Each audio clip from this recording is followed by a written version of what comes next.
Itu keren, kehidupan dalam rencana Tuhan.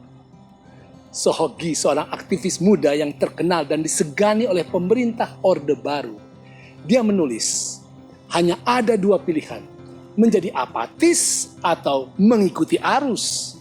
Tetapi aku memilih untuk jadi manusia merdeka.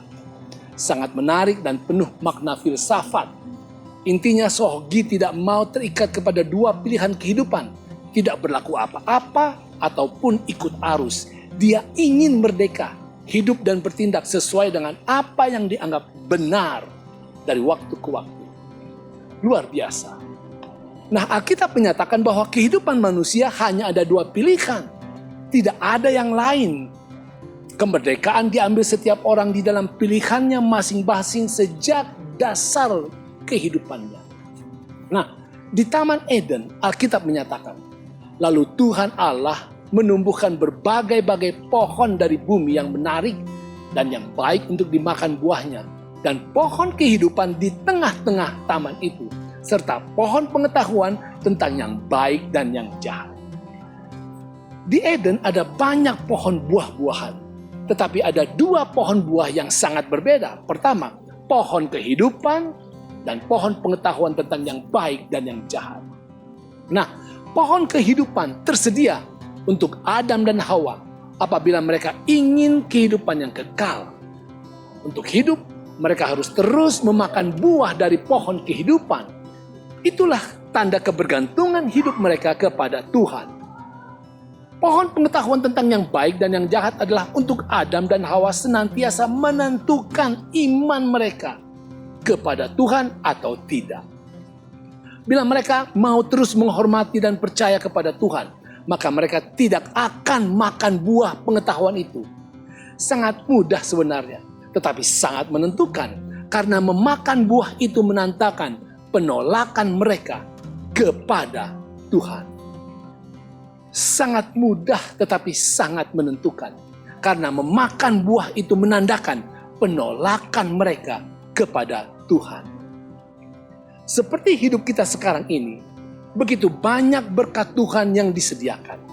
Alkitab seakan-akan menunjukkan buah pengetahuan baik dan yang jahat.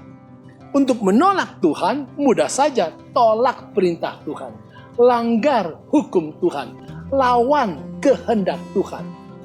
Dan di dalam Alkitab ada dua pilihan yang selalu nyata bagi setiap orang. Yohanes 3 ayat 16, ada dua pilihan nasib, yaitu yang pertama yang akan binasa dan yang kedua yang beroleh hidup yang kekal.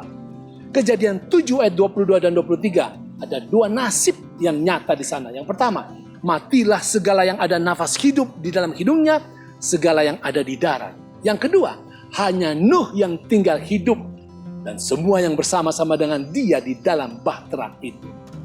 Roma 6 ayat yang ke-23 juga menyatakan dua nasib manusia. Yang pertama, yang menerima upah dosa yaitu maut. Yang kedua, menerima karunia Allah yaitu hidup yang kekal. Roma 8 ayat yang kelima menggambarkan dua pilihan. Yang pertama, yang hidup menurut daging memikirkan hal-hal yang dari daging. Yang kedua, mereka yang hidup menurut roh memikirkan hal-hal yang dari roh. Roma 8 ayat yang kelima menegaskan dasar pola kehidupan manusia. Yang pertama, keinginan daging itu adalah maut, tetapi keinginan roh adalah hidup dan damai sejahtera.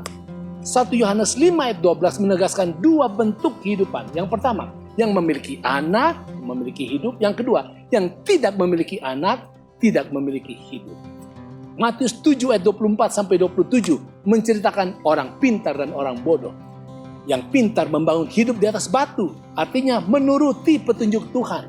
Dan yang bodoh membangun hidup di atas pasir, yaitu yang menolak firman Tuhan. Saudara, tidak ada pilihan lain. Mengikut Tuhan ataukah menolak Tuhan. Tidak mungkin kita hidup di antaranya. Artinya kalau kita tidak memilih Tuhan, maka kita akan memakan atau sedang memakan buah yang terlarang. Marilah setiap hari, setiap saat kita memilih untuk hidup dan berjalan dengan Tuhan dengan setia. Maka itu berarti kita sedang membangun hidup di atas batu, memiliki Yesus, memiliki hidup, didorong oleh keinginan roh senantiasa, hidup di dalam bahtera keselamatan seperti Nuh, dan memperoleh hidup yang kekal dengan pasti. Itu keren.